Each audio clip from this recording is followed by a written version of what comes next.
मेरा नाम रवि पाटिल है और जो मैं तुम्हें सुनाने जा रहा हूं वो कोई कहानी नहीं, एक हादसा है जो आज भी मेरी सांसों में जिंदा है। लोग कहते हैं सड़कें टूटी हुई हैं, पर सच ये है कि रास्ते नहीं टूटते, बस मंजिलें बदल जाती हैं। अगर हिम्मत है तो सुनो, ये है मेरी कहानी, लुटेरे गैंग की। मेरा नाम रवि पाटिल है।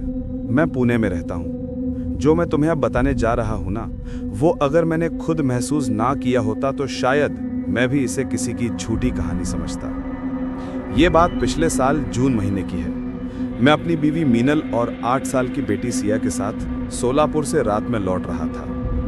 रात के करीब 9:30 बज रहे थे। बारिश का मौसम था, हवा में मिट्टी की खुशबू थी, सड़क सुनसान थी, बस मेरी गाड़ी की हेडलाइट और दूर तक अंधेरा।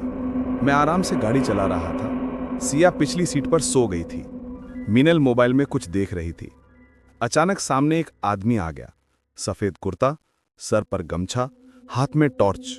मैंने जोर से ब्रेक मारा, गाड़ी घिसट गई और एकदम रुक गई। मैं नीचे उतरा, गुस्से में पूछा, अरे बाबा, बीच सड़क में क्यों खड़ा है, मरवाएगा क्या? वो आदमी बोला बहुत शांत आवाज में, साहेब आगे सड़क टूटी है, मत जाना। मुझे कुछ अजीब लगा क्योंकि उसकी आवाज में कोई डर नहीं था। मैंने उसकी आंखों में टॉर्च की रोशनी डाली। उसका चेहरा आधा छाव में था, आधा उचाले में। और तभी मेरी बीवी कार से बोली, रवि, इसके कपड़ों पर खून है। मैंने पलट कर देखा, वो आदमी वहां था ही नहीं। सड़क खाली, बस हवा चल रही थी और कहीं दूर बिजली कड़क रही थी। मैं जल्दी से गाड़ी में बैठा और स्टार्ट करने की कोशिश की, पर इंजन बंद था। कितनी बार कोशिश की, टिक टिक टिक, कुछ नहीं। फोन उठाया, नेटवर्क गायब। सिया ने डरते हुए कहा, पापा, वो अंकल फिर आ रहे हैं। मैंने शीशे से बाहर देखा। सच में वही परछाई धीरे धीरे पास आ रही थी। हाथ में कुछ था, शायद लोहे की रॉड। मैं नीचे उतरा, चिल्लाया, कौन है तू, क्या चाहता है? कोई जवाब नहीं, बस कदमों की आवाज पास आती जा रही थी। फिर उसने गाड़ी के शीशे पर वार किया, धड़ाम। कांच टूट गया। मीनल चीखी, सिया रोने लगी। मुझे बस एक ही बात सूझी कि गाड़ी भगानी है। मैंने एक्सीलेटर दबाया, गाड़ी झटके से चली और उसे टक्कर लगी। वो आदमी दूर जाके गिरा। मैं नीचे उतरा देखने, पर वहां कोई नहीं था, न खून, न शरीर, कुछ नहीं, बस सड़क पर काली लकीरें, जैसे किसी ने जलती छड़ से निशान खींचे हो। मैं डर गया था, पर किसी तरह गाड़ी फिर चालू हुई और मैं सीधा गांव पहुंचा। सुबह गांव के सरपंच के पास गया, सब बताया। वो बस चुप रहे, फिर बोले, तू बच गया बेटा, वरना आज तेरी खबर अखबार में होती। मैंने बोला, मतलब? उन्होंने कहा, 4 महीने पहले एक आदमी इसी जगह मरा था। नाम था ज्ञान कोल्हे। रात को ट्रक लूटने निकला था, पुलिस ने पीछा किया, गाड़ी पलटी और वो यहीं मारा गया, पर उसका शव कभी नहीं मिला। उन्होंने कहा, तब से जो भी रात में इस रास्ते से गुजरता है, वो आदमी उसे रोकता है, कभी पुलिस बनकर, कभी गरीब बनकर, कभी खुद लुटेरा बनकर। मैंने कुछ नहीं कहा, बस गाड़ी में जाकर बोनट देखा। जहां टक्कर लगी थी वहां उंगलियों के निशान थे, काले, जैसे किसी ने जलते लोहे से पकड़ा हो। रात को जब घर पहुंचा, डर के मारे सीसीटीवी लगाया। सुबह जब फुटेज देखा तो मेरे हाथ कांप गए। वो वही आदमी था, सफेद कुर्ता, सर पर गमछा और कपड़ों पर खून के धब्बे। वो मेरे घर के गेट के बाहर खड़ा था, बस खड़ा, मुझे देखता हुआ। मैं समझ नहीं पा रहा था कि ये क्या है, कोई इंसान या कुछ और। उस रात लाइटें अपने आप झपकने लगीं और सिया के कमरे से किसी की आवाज आई, बेटा, गाड़ी मत चलाना, आगे सड़क टूटी है। मैं भागा कमरे की तरफ, पर अंदर कोई नहीं था। सिर्फ खिड़की खुली थी और दीवार पर लिखा था, ज्ञान, बस। उसके बाद से मैंने उस रास्ते पर कभी गाड़ी नहीं चलाई, क्योंकि जो कुछ मैंने उस रात देखा वो इंसानों के बस की बात नहीं थी। पहला भाग समाप्त। अगले भाग में मैं बताऊंगा कि जब पुलिस आई तो उन्होंने मुझसे क्या कहा और असली लुटेरे ज्ञान का सच क्या निकला। उस रात के बाद मैं सो नहीं सका। लाइट बंद करते ही सिया के कमरे की वो आवाज मेरे कानों में गूंज जाती थी, बेटा गाड़ी मत चलाना। सुबह हुई तो सबसे पहले मैंने सीसीटीवी फिर से देखा। रात के करीब 2:47 पर मेरे घर के बाहर जो आदमी खड़ा था वो धीरे धीरे कैमरे की ओर देखा, फिर सिर झुकाया और गायब हो गया, एकदम ऐसे जैसे हवा में घुल गया हो। मैंने मीनल से कहा यह इंसान नहीं हो सकता, पर मीनल बस बोली रवि हमें यहां से निकल जाना चाहिए। मैं डर तो गया था पर मेरे अंदर गुस्सा भी था। मुझे लग रहा था ये कोई चाल है, कोई इंसान हमें डराना चाहता है। दोपहर तक मैंने हिम्मत जुटाई और पुलिस स्टेशन चला गया। लोनिकालान चौकी में इंस्पेक्टर देशमुख बैठे थे। मैंने सारी बात बताई। वो बोले पाटिल साहब आप पहले नहीं हैं, इस रास्ते पर पिछले साल से 5 हादसे हुए हैं। सब कहते हैं एक आदमी बीच सड़क पर आता है और सबकी गाड़ी वहीं बंद हो जाती है। मैंने कहा मैंने उसके निशान देखे हैं सर, मेरी गाड़ी पर उसके हाथ के निशान हैं। उन्होंने कहा गाड़ी यहीं लाओ देखते हैं। शाम को मैं अपनी स्विफ्ट डिजायर लेकर गया। जैसे ही मैंने बोनट खोला, देशमुख ने कहा अरे ये तो जले हुए निशान हैं। उन्होंने कैमरा निकाला और फोटो ली। फिर बोले 4 महीने पहले इसी रास्ते पर एक केस हुआ था। ज्ञान कोल्हे नाम का आदमी था, छोटे मोटे लूट करता था पर पुलिस ने पकड़ नहीं पाई। आखिरी बार उसकी गाड़ी इस सड़क पर पलटी मिली थी। लाश नहीं मिली, बस खून और टूटे कांच। उनकी बात सुनते सुनते मेरे पैरों तले जमीन खिसक गई। वो वही जगह थी जहां मैंने अपनी गाड़ी से उस परछाई को टक्कर मारी थी। रात को जब हम घर लौटे तो माहौल कुछ और ही था। कुत्ते अजीब तरह से भौंक रहे थे, जैसे किसी अनजान गंध को सूंघ लिया हो। घर के अंदर कदम रखते ही हल्की सी सीलन की बदबू आई और सिया का कमरा, उसका दरवाजा आधा खुला था। मैंने अंदर जाकर देखा, दीवार पर जो ज्ञान लिखा था ना, वो अब गाढ़े लाल रंग में था, जैसे किसी ने ताजा लिखा हो। मीनल ने चिल्लाकर दरवाजा बंद कर दिया। हम दोनों डर के मारे ड्राइंग रूम में बैठ गए। रात के करीब 11 बजे दरवाजे की घंटी बजी। मैंने सोचा शायद कोई पड़ोसी होगा। जैसे ही दरवाजा खोला, बाहर पुलिस थी। इंस्पेक्टर देशमुख बोले पाटिल साहब आपको अभी हमारे साथ चलना होगा। मैं हैरान, क्यों, क्या हुआ? उन्होंने कहा आपकी गाड़ी के नीचे से खून के निशान मिले हैं और सड़क किनारे एक पुराना हड्डी का ढांचा भी मिला है। मेरे मुंह से आवाज नहीं निकली। मतलब? इंस्पेक्टर देशमुख बोले हमें शक है ये वही ज्ञान कोल्हे का शव है जो शायद आपकी गाड़ी से टकराया था। मीनल वहीं कुर्सी पर बैठ गई। मैं बोला सर मैंने उसे देखा था, उस रात वो जिंदा था मेरे सामने। उन्होंने कहा हम समझते हैं, पर अब हमें फॉरेंसिक रिपोर्ट का इंतजार करना होगा। मैंने उनसे पूछा अगर वो मर चुका था तो फिर मेरे घर के बाहर कौन था? देशमुख बस बोले कभी कभी डर आदमी के दिमाग से खेलता है पाटिल साहब, पर मैं जानता था ये डर नहीं, कुछ और था। उस रात जब मैं घर लौटा तो हर दीवार मुझे ताक रही थी। मीनल और सिया को सुलाकर मैं बाहर आया। आसमान में बादल थे, बिजली चमक रही थी। मैंने सिगरेट जलाई और सोचने लगा, क्या सच में मैंने किसी मरे हुए आदमी को देखा? उसी वक्त गेट के पास कुछ हल्की सी खटखट हुई। मैंने टॉर्च उठाई, बाहर गया। गेट खुला हुआ था। जमीन पर मिट्टी गीली थी और वहां पैर के निशान थे, जैसे कोई अभी अभी चला हो। निशान मेरे घर के अंदर तक जाते थे। दिल की धड़कन तेज हो गई। मैं धीरे धीरे उन निशानों के पीछे गया। वे सिया के कमरे तक पहुंचते थे। कमरे का दरवाजा आधा खुला था। मैंने हाथ बढ़ाया, दरवाजा चर की आवाज से खुला। सिया बिस्तर पर सोई थी और उसके सिरहाने पर किसी ने कुछ लिखा था। सड़क टूटी नहीं है रवि, बस लोग रास्ता भूल जाते हैं। मैंने टॉर्च की रोशनी उस लाइन पर डाली। नीचे नाम लिखा था, ज्ञान कोल्हे। मुझे याद नहीं मैं कब बेहोश होकर गिर पड़ा। सुबह जब आंख खुली, मीनल पुलिस के साथ खड़ी थी। देशमुख बोले, रवि, हमने तुम्हारे सीसीटीवी की फुटेज देखी है। कल रात तुम्हारे गेट पर कोई आया था, पर इंसान नहीं। मैंने पूछा मतलब? उन्होंने कहा, फुटेज में बस साया दिख रहा है, चेहरा नहीं, पर उसकी चाल वही है, ज्ञान कोले की। अब मैं नहीं जानता वो क्या था, पर एक बात तय है, वो अब भी वही है, उस सड़क पर जहां गाड़ियां बंद हो जाती हैं और लोग रास्ता भूल जाते हैं। देशमुख ने कहा था, अगर कुछ फिर से दिखे तो हमें बताना, पर मैं आज तक उन्हें कुछ नहीं बता पाया, क्योंकि वो अब सपनों में आता है, कभी मेरे दरवाजे पर, कभी शीशे में, और कभी मेरी बेटी की आवाज में, पापा गाड़ी मत चलाना। उस रात के बाद से मैं अपने आप में नहीं रहा। न नींद आती थी, न भूख लगती थी।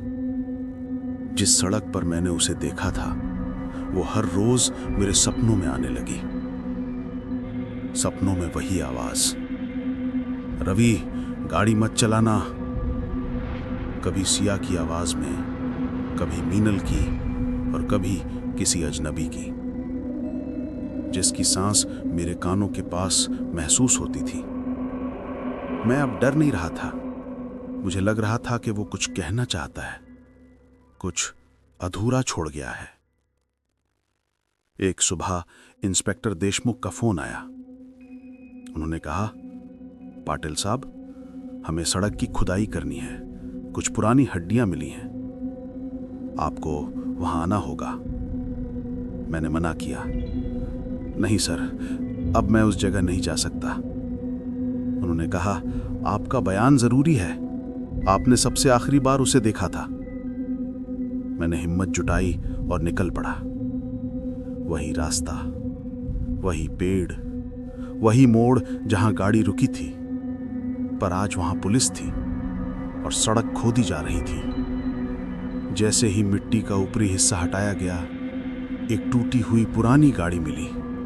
रंग उड़ चुका था, पर नंबर प्लेट पर साफ लिखा था MH12 C4973। देशमुख ने कहा, यही गाड़ी थी ज्ञान कोले की। मुझे याद आया, जिस दिन मैंने उस परछाई को देखा था, सड़क के किनारे वही नंबर प्लेट पड़ी थी, पर मैंने सोचा किसी ट्रक का हिस्सा होगा। खुदाई थोड़ी और गहरी हुई तो एक बैग मिला, अंदर नोटों के टुकड़े और एक पुरानी रजिस्टर की किताब। देशमुख ने खोला, पहले पन्ने पर लिखा था, मेरा नाम ज्ञान कोल्हे है, अगर मैं मर जाऊं तो मेरी मौत की खबर कोई ना दे।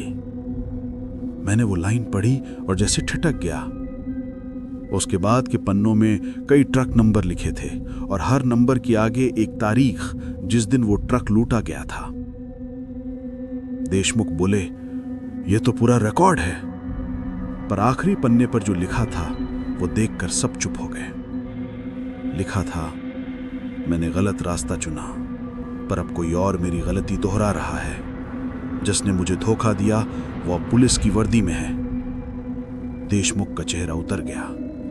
उन्होंने कहा, यह बकवास है, पुराने अपराधियों की लिखावट। पर उनकी आवाज में आत्मविश्वास नहीं था। जब हम वापस जा रहे थे, मैंने देखा सड़क किनारे एक बच्चा खड़ा था, नंगे पैर, मैले कपड़े और सिर झुका हुआ। मैंने पूछा, कौन है बेटा? वो बोला, ज्ञान अंकल ने कहा था, कोई आए तो बोलना सड़क टूटी नहीं है, बस लोग रास्ता भूल जाते हैं। मैं वहीं ठिठक गया। देशमुख ने पलट कर देखा, पर तब तक वो बच्चा गायब। उस रात मैं घर लौटा। मीनल ने कहा, तुम्हारा चेहरा पीला पड़ गया है। मैंने बस इतना कहा, वो मरकर भी जिंदा है। रात को जब सब सो गए, मैं बाहर बालकनी में बैठा था। बारिश शुरू हो चुकी थी। गेट के पास से अचानक किसी के चलने की आवाज आई, धीरे धीरे, छपाक छपाक। मैंने नीचे देखा, कोई आदमी छतरी लिए खड़ा था। मैं चिल्लाया, कौन है? वो बोला, सड़क टूटी नहीं है रवि, बस रास्ता बदल गया है। और अगली ही पल बिजली चमकी। वो चेहरा साफ दिखा। ज्ञान। सिर झुका हुआ, कपड़े भीगे हुए और आंखें बिल्कुल काली। मैं नीचे भागा, पर जब दरवाजा खोला वहां कुछ नहीं था, बस जमीन पर गीले पैर के निशान जो घर के अंदर की ओर जा रहे थे। मैं धीरे धीरे उन निशानों के पीछे चला। वे ड्राइंग रूम से होते हुए फिर सिया के कमरे तक पहुंचे। दरवाजा खुला था। सिया गहरी नींद में थी और उसकी हथेली में कुछ रखा था, एक पुराना जंग लगा सिक्का। मैंने धीरे से उठाया। उस पर लिखा था ज्ञान। सुबह जब देशमुख फिर घर आए, मैंने सिक्का दिखाया। वो बोले, ये तो उसकी जेब से मिला था, हमने तो इसे सबूत के रूप में रखा था। मेरे हाथ कांप गए। मैं बोला, तो फिर ये यहां कैसे आया? वो कुछ नहीं बोले, सिर्फ मुझे देखकर कहा, रवि, अब तुम किसी से मत कहना जो देख रहे हो। कभी कभी कुछ आत्माएं अधूरी रह जाती हैं, उन्हें बस देखा नहीं जाता, समझा जाता है। उस दिन के बाद मैं बोलना कम कर दिया। लोग कहते हैं मैं पागल हो गया हूं, पर सच्चाई ये है कि वो अब भी मेरे साथ है, कभी साया बनकर, कभी परछाई बनकर, कभी मेरी आवाज बनकर। कभी कभी मैं अब भी सुनता हूं, रवि, सड़क टूटी नहीं है। और मैं हर बार जवाब नहीं देता, क्योंकि अब मुझे पता है रास्ता वही है, बस मंजिल बदल गई है। कहते हैं कुछ डर वक्त के साथ मिट जाते हैं, लेकिन मेरा डर तो जैसे जिंदा है, सांस लेता हुआ। हर रात मेरे कमरे के कोनों में खड़ा हुआ। मीनल अब मुझसे दूर रहती है, सिया को लेकर मायके चली गई है। कहती है तुम्हारी बातें अब किसी को समझ नहीं आती। मैं भी अब किसे समझाऊं? जो दिखता है वो बताने लायक नहीं है। उस रात जब मैंने गीले निशान देखे थे, उसके बाद से मेरा घर शांत नहीं रहा। कभी खिड़कियां अपने आप खुल जाती, कभी टीवी अपने आप ऑन हो जाता, और स्क्रीन पर हमेशा वही सड़क दिखाई देती जहां मैंने उसे देखा था। कभी कभी मैं डर के मारे रिमोट फेंक देता, पर चैनल अपने आप उसी सड़क पर रुक जाता। 3 दिन बाद इंस्पेक्टर देशमुख खुद आए। चेहरे पर थकान थी, आंखें लाल और हाथ में वही रजिस्टर। कहने लगे, रवि, हमें बात करनी है, कुछ गड़बड़ है। मैंने पूछा, क्या हुआ सर? उन्होंने कहा, जिस रात तुमने सिक्का पाया, उसी रात हमारे सबूत खाने में आग लग गई। सब जल गया, बस वो रजिस्टर बच गया। और सबसे अजीब बात, जिस ट्रक नंबर की आखिरी एंट्री इसमें थी, वो मेरे ही नाम पर रजिस्टर्ड है। मैंने उनकी तरफ देखा। सर, इसका मतलब क्या है? देशमुख बोले, मुझे खुद नहीं पता, पर कल रात मैंने भी उसे देखा। मेरे हाथ से कब छूट गया? किसे देखा? उन्होंने धीरे से कहा, ज्ञान कोल्हे, सड़क के उसी मोड़ पर। मैं चुप रह गया। देशमुख की आवाज कांप रही थी। वो बोला, देशमुख, रास्ता तूने बदला था, अब मुझे मंजिल दिखा। मैंने उनकी आंखों में देखा। वो आदमी जो कभी किसी से नहीं डरता था, आज अपनी ही सांसों से डर रहा था। उस रात मैं उनके साथ गया। हम दोनों जीप में निकले। चारों तरफ धुंध थी। घड़ी रात के 2 बजा रही थी। देशमुख ने कहा, अगर वो फिर दिखा तो मैं डरूंगा नहीं। मैंने कुछ नहीं कहा। कभी सोचा नहीं था कि जिंदगी इतनी भारी लग सकती है। अब हर सुबह सूरज नहीं बल्कि डर उगता है मेरी खिड़की से। देशमुख के मरने के बाद पुलिस ने मुझसे सवाल किए, कई बार कई तरीकों से। मैंने जो कुछ देखा वो सब बताया, पर उनकी आंखों में मैंने वही शक देखा जो कभी मैं किसी और पर किया करता था। कहानी यहां खत्म होनी चाहिए थी, पर नहीं हुई। उस रात जब मैं घर लौटा, कमरे की लाइट अपने आप ऑन हो गई। टेबल पर वही पुराना सिक्का रखा था, जिस पर अब कुछ और लिखा था, असली लुटेरा अब तेरा चेहरा है। मैं ठिठक गया। कितनी बार उस सिक्के को मैंने देखा, पर यह लाइन कभी नहीं थी। मैंने डरते हुए आईने में देखा, और कसम से कहता हूं, आईने में मेरा चेहरा नहीं था। वहां कोई और था, मिट्टी में सना, आंखों में गुस्सा और होंठों पर वही मुस्कान, ज्ञान कोल्हे की।